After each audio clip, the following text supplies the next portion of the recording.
Chant 10. Parce que je suis la première et la dernière. Je suis la vénérée et la méprisée. Je suis la prostituée et la sainte. Je suis l'épouse et la vierge. Je suis la mère et la fille. Je suis les bras de ma mère. Je suis la stérile et mes enfants sont innombrables. Je suis la bien mariée et la célibataire.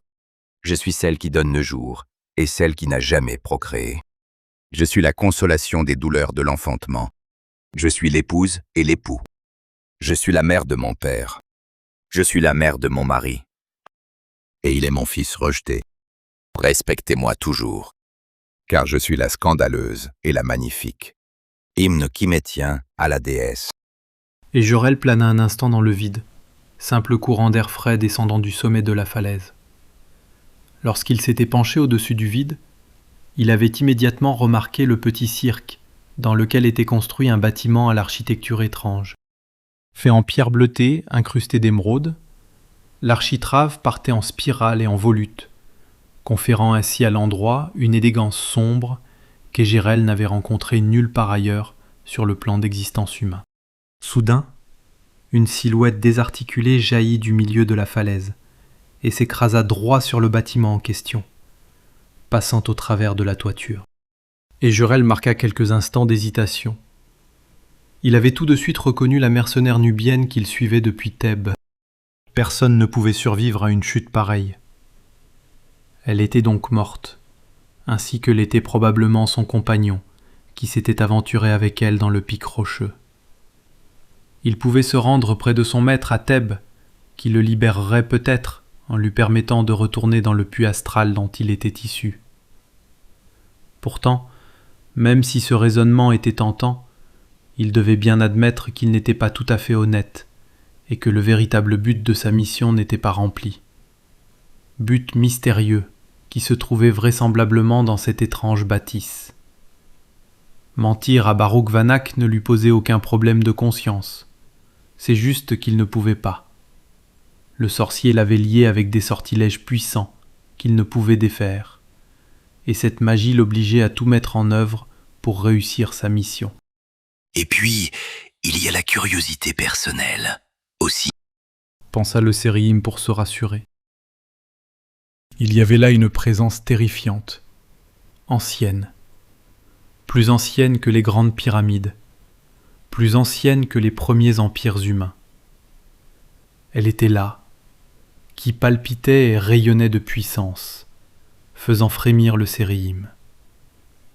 Cette demeure était un lieu sacré, consacré à des dieux aussi anciens que l'univers lui-même. Il se devait d'être très méfiant. Il se déposa lentement sur le toit du bâtiment, près du trou causé par la chute de la mercenaire, et tenta un bref coup d'œil. L'intérieur était circulaire et éclairé par des pierres auréolées d'une lueur bleu-vert. Le Sériim passa par le trou dans le toit et atterrit à quelques centimètres du sol dallé, légèrement recouvert de sable. Celui-ci s'éleva en de vagues volutes autour de la présence du démon, puis retomba brusquement. Égérel était frappé de stupeur.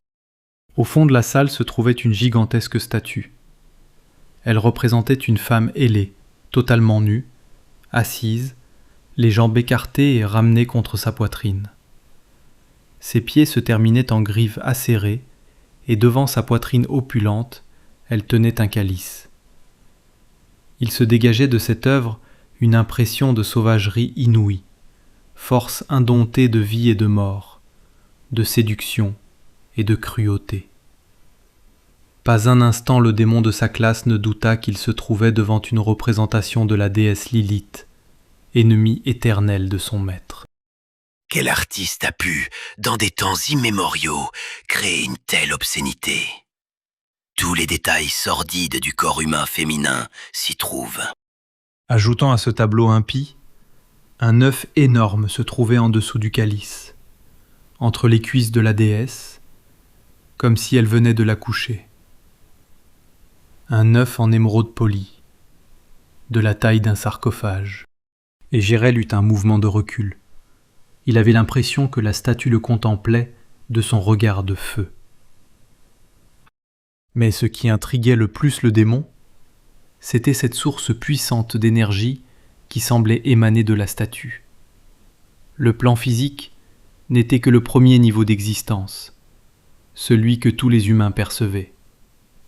Le plan astral était le second, perçu par les humains les plus sensibles, versés dans la sorcellerie ou proches de la mort. Mais 7 autres niveaux au moins coexistaient, et les sens suraigus du démon pouvaient plonger à loisir dans les 2 plans au-dessus de l'astral. Un cœur noir bat lentement dans la poitrine de la statue. Un battement, toutes les 10 respirations humaines. À chaque battement, une vague d'énergie concentrique se propage dans l'univers. Cette énergie entre en résonance avec le corps de cette humaine et la maintient miraculeusement en vie. Mais quelqu'un arrive, ou quelque chose. Des pas traînants pénétrèrent dans la salle, précédés d'un râle caverneux, et Gérel regarda le nouveau venu. Il avait dû avoir des traits humains, mais le temps avait opéré son œuvre destructrice. Ses lèvres avaient disparu, et ses orbites n'étaient plus que des cavités vides et ténébreuses. Sa peau parcheminée épousait la forme de ses muscles noueux. Ça, sa classe, un Yalbaoth. Ces créatures extrêmement rares étaient des Hyksos, qui, de leur vivant, s'étaient retirés au désert pour mener une existence de privation et de prière. À force d'ascèse, ces anachorètes avaient été bénis par sa classe. Ils étaient devenus les saints du Dieu. Imprégnés de son énergie, ils continuaient à le servir par-delà la mort, dans une éternité de souffrance. Et la souffrance était ici presque tangible, car l'énergie qui émanait du sanctuaire de Lilith tentait sans cesse de détruire le non-mort. Sa classe a placé les Yalbaoth dans les temples abandonnés de la déesse, afin d'en interdire l'accès. Celui-là doit être là depuis des siècles, son être perpétuellement écartelé entre vie et non-vie, entre existence et annihilation. Les cavités oculaires vides du mort-vivant se tournèrent vers Kinya, et il s'éleva lentement dans les airs. Il était totalement nu. Des restes filandreux de longs cheveux neigeux flottaient autour de son visage comme un nimbe immaculé. Doucement, il se posa à côté du corps disloqué et carbonisé de la Nubienne. Il la regarde de ses yeux vides et morts. Il voit son âme. Il la juge. Et soudain, la chose poussa un cri. C'était une lamentation mêlée à une rage indicible. Les battements cardiaques provenant de la statue devinrent plus fermes. Lentement, la créature se baissa. Elle passa ses bras sous la guerrière et la souleva doucement. Ensuite, elle s'éleva à nouveau, à quelques pas du sol, et retourna vers l'œuf. Le mort-vivant posa le corps meurtri sur la surface verte chatoyante. Il possède un pouvoir psychique terrible, le pouvoir donné par sa classe. La créature poussa une nouvelle plainte, cri de détresse venu du fond des âges, se répercutant sur les parois de l'infini, appelant à son aide les forces primitives de la création. C'est alors qu'Égérel perçut plusieurs changements dans l'environnement. Les battements cardiaques de la déesse devinrent soudain très réguliers, comme ceux d'un humain en parfaite santé physique. Puis le sol trembla légèrement, faisant frémir la statue. À moins que ce ne fût l'inverse, que le mouvement de la statue fit trembler le sol. Quoi qu'il en soit, la coupe qu'elle tenait dans ses mains bougea, et un liquide vermeil se répandit sur le sol en pluie écarlate. La créature leva la tête vers le calice. La première goutte tomba entre ses lèvres, une deuxième suivit, puis une troisième. Bientôt, une fine pluie arrosait le mort-vivant et la mercenaire nubienne. Les sens aiguisés d'Égérel ne le trompèrent pas. Du sang, un puissant liquide de vie, si puissant. Une soif terrible s'empara du démon. Cette pluie écarlate était si tentante, si gorgé de vie et d'extase. Du sang de dragon? Ce qui ressemblait à un rire sorti de la gorge du mort-vivant. Les battements s'accélérèrent, et le sang se mit à tomber en gouttes plus serrées, éclaboussant les acteurs de ce spectacle grotesque. Car même Égirel, émanation des pires cauchemars d'un dieu fou, ne pouvait s'empêcher de remarquer l'étrangeté de la situation. L'être décharné poussait des cris gutturaux, alors que sa main serrait le cou de la guerrière. Il la sacrifie. Il souille le temple de Lilith en y achevant une femme. Tout le monde sait que les femmes sont les filles de Lilith. Le sang qui coulait du calice se mêlait au sang de la guerrière, maculait le corps doré de l'être, tombait dans ses orbites vides, dans sa bouche avidement tendue. Le bras de la Nubienne tomba mollement sur le côté, et un claquement retentit alors que son coude se retournait.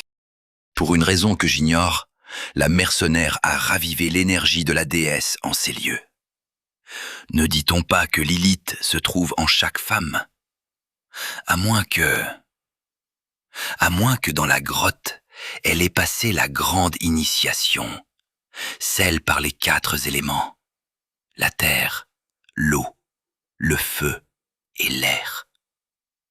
À elle seule, sa chute de la falaise est une initiation par l'air. Quoi qu'il en soit, par sa seule présence, la Nubienne a fait jaillir le sang du dragon de la vasque. Ce sang est la vie même, la force créatrice de l'univers qui imprègne toute chose. Chaque viol ou féminicide commis dans le monde lacère l'être spirituel de la déesse sombre. Mais ici, dans son propre sanctuaire, c'est une blessure au cœur même de la création. Le Yalbaoth le sait. Il le fait sciemment. C'est la doctrine de sa classe dans toute sa pureté. Détruire le féminin à la source, souiller ce qui est sacré jusqu'à le rendre méconnaissable. C'est la prédation ultime. C'est magnifique. Et Jurel frissonna, non d'horreur, mais d'une révérence perverse pour l'efficacité du plan. Et Jurel remarqua le subtil changement qui s'opérait chez le mort-vivant. Ses bras, son corps et son visage prirent du volume. Une couche de muscles se forma à vue d'œil. Des lèvres recouvrirent peu à peu ses traits décharnés. Ses cheveux maculés de sang prirent du volume. Une matière d'un blanc laiteux remplit ses orbites. Les chairs calcinées de Kinia étaient balayées par la pluie de sang. Des craquements en chaîne résonnaient dans la salle, alors que ses os se ressoudaient, se remettaient dans leur angle naturel. Les mains décharnées en serrèrent plus fort encore la gorge de la mercenaire. D'un battement de cils, Égirel retourna sur le toit du bâtiment. Il en avait assez vu. Il était temps d'agir. J'ai peur, mon oncle. Allons, allons. Qu'est-ce qui t'effraie tellement, petite? Je ne sais. Tous les gentils seront là, sans doute. Ils sont tellement importants. Tu sais ce que tu représentes pour eux. Ils seront à tes pieds. Justement, je ne sais pas si je suis prête. Chut, ne dis pas de bêtises, voyons. Barourvannar posa son doigt avec affection sur les lèvres de la jeune adolescente. Écoute, j'ai apporté un présent pour toi. La fillette battit joyeusement des mains. Qu'est-ce que c'est? D'abord, tu dois me promettre une chose. Quoi donc? Ce cadeau restera entre nous. Tu sais que les prêtres nous font déjà une faveur exceptionnelle en nous permettant de nous voir la veille du grand jour. Je sais. Alors, nous ne voudrions pas abuser de leur hospitalité et de leur bienveillance, n'est-ce pas? Non, c'est quoi? Voilà. Avec un geste théâtral, le noble sortit de dessous sa tunique une petite bourse de cuir. L'adolescente mit ses mains autour de sa bouche dans un geste d'étonnement. Oh, on dirait une bourse de prospérité. L'objet de bénédiction de la déesse Isis. Oui, elle est pareille à celle que tu utiliseras demain. Sauf qu'il s'agit ici d'une bourse porte-bonheur. Je l'ai utilisée dans beaucoup d'opérations magiques. De magie lumineuse, au moins? Barour prit un air faussement outré. Tu vas me vexer, ma petite. Je plaisante, je plaisante. Je sais. Tu vois, elle te portera bonheur et effacera toutes tes peurs pour ce moment si important dans ta vie. Vous me faites un grand honneur, mon oncle. Mais non, c'est tout naturel. Et tu vois, tu n'as même pas à l'ouvrir. La poussière d'or est déjà dedans. En fait, tu ne dois absolument pas l'ouvrir avant le grand jour. Baruch la regarda avec cet air étrange que la fillette oublia immédiatement, ne retenant que l'injonction qui s'inscrivit au fer rouge dans son esprit. Ne pas l'ouvrir avant demain. Mais que ferai-je avec celle que me donneront les prêtres? Là aussi, tu dois m'écouter avec attention. Tu la prendras discrètement, ainsi qu'une paire de ciseaux, et tu te rendras aux latrines. Hein? Ensuite, tu la découperas en tout petits morceaux, et tu répandras la poudre d'or, de sorte qu'on n'en trouve jamais plus trace. D'accord. Courageuse petite. Baruch lui passa gentiment la main dans les cheveux. Je te laisse maintenant. Je dois me préparer pour demain. Au revoir, mon oncle. Les sistres et les fifres firent jaillir du néant une lente et voluptueuse mélodie. Elle exprimait à la fois la joie la plus pure et un sentiment de sacré qui imposa un silence total à l'assemblée. Une voix de femme s'éleva pour accompagner les instruments, et tous se tournèrent vers l'estrade. La cour du temple d'Isis et d'Osiris était pleine à craquer. Tout ce que le Kemet comptait comme nobles, marchands d'importance, hauts scribes et généraux, se trouvaient assemblés à cet endroit. Hommes et femmes s'étaient parés de leurs plus beaux atours et de leurs plus beaux maquillages. Les phares bleutés étaient assortis aux bijoux d'or, incrustés de lapis lazuli. Des cônes de graisse fondaient sur les cheveux lissés ou les crânes rasés, afin de les rendre brillants. L'instant était empli d'une majesté presque palpable. Pharaon avait souhaité une cérémonie simple, mais tous participaient de toute leur âme à l'importance du moment. Toutes les respirations se retenaient, tous les regards se braquaient sur les colonnes qui soutenaient le portique. L'assemblée ne faisait qu'un avec l'hymne à Isis qui s'élevait vers les étoiles. Le chant était clair et limpide. Il provenait de l'entrée du temple et se répercutait le long du portique. Certains se dressaient sur la pointe des pieds et tentaient de discerner l'endroit d'où naissait cet hymne d'une beauté saisissante qui emportait leur esprit dans le monde des dieux. Les paroles racontaient l'histoire d'Isis et d'Osiris. Comment ce couple divin, image de tous les couples, avait été trahi par Seth, et comment Osiris avait perdu la vie. La musique prit une inflexion particulièrement triste, et plus d'un versa une larme à cette évocation. On entendit même quelques sanglots étouffés. Puis les sistres regagnèrent en joie et en intensité, alors qu'on apprenait que la déesse aux 10 000 noms et visages, Isis, loin de se laisser abattre par ce drame, parcourait les mondes pour retrouver les morceaux de son bien-aimé, démembré par Seth le perfide. La déesse avait rassemblé les 13 morceaux de son corps. Le paroxysme fut atteint alors qu'Isis passait une nuit ultime avec son époux. Cette union divine scellait la venue au monde d'Horus, le champion des dieux. À ce moment du récit, des flammes s'élevèrent des braséros, disposés devant la foule assemblée. Un murmure s'éleva. Entre les colonnes se tenait Ivania, habillée d'une robe rehaussée d'or brodé. Elle portait une coiffe semblable aux ailes repliées d'un faucon, et tous crurent voir la déesse en personne. Ils s'agenouillèrent. Des nobles et des vizirs régnant sur des provinces entières, des marchands manipulant quotidiennement des fleuves de richesse, des érudits connaissant les secrets de l'écriture, des officiers commandant à des milliers d'hommes. Tous s'agenouillèrent devant leur future reine, Ivania, Isis incarnée. À cet instant, Pharaon, incarnation terrestre d'Osiris, sortit de l'intérieur du temple afin de rejoindre sa bien-aimée. En 3 pas, il fut près d'elle et plia le genou devant la prêtresse de basse-tête. D'une voix ferme et posée, Pharaon prit la parole. Je t'ai attendu des siècles. Je t'ai cherché des siècles. Belle Ivania, en ce jour, je te reconnais comme mon Isis. Seigneur des Douméziou, en ce jour, je te reconnais comme mon Osiris. Un coup de gong retentit. Tous se levèrent et s'écartèrent pour former une haie d'honneur entre l'entrée de la cour intérieure et le parvis du temple. Une fillette d'une 12aine d'années fit son entrée. Elle portait une robe immaculée, tenue à la taille par une corde, et portait une coupe dans ses 2 mains. Une fleur de lotus était passée dans ses cheveux. Je suis l'éclat des soleils qui traversent la nuit. Curieusement, sa voix portait et résonnait dans toute la cour. Sur son passage, l'assemblée baissait la tête en signe de respect. Je suis la pureté.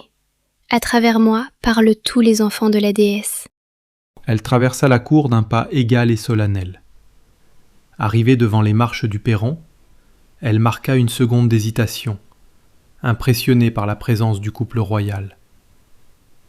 Des Douméziou lui offrit un sourire plein d'encouragement, de force et de bonté. Ivania, plus maternelle, lui fit imperceptiblement signe de s'avancer. Elle s'exécuta et monta les 3 marches. Je viens vous apporter l'eau de l'innocence, celle dans laquelle vos âmes baignaient avant de naître. Elle tendit sans trembler la coupe à Ivania, qui la prit et y but une longue gorgée, avant de la rendre à l'adolescente. Celle-ci la tendit à Pharaon, qui s'exécuta de même.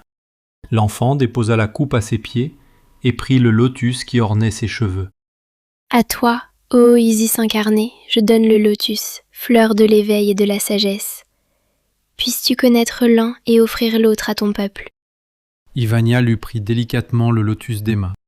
Moi, Ivania, Isis, reine du Kimé, je promets de partager mon savoir et mon amour avec mon peuple. D'un geste vif, l'adolescente décrocha une bourse de cuir qui pendait à sa ceinture.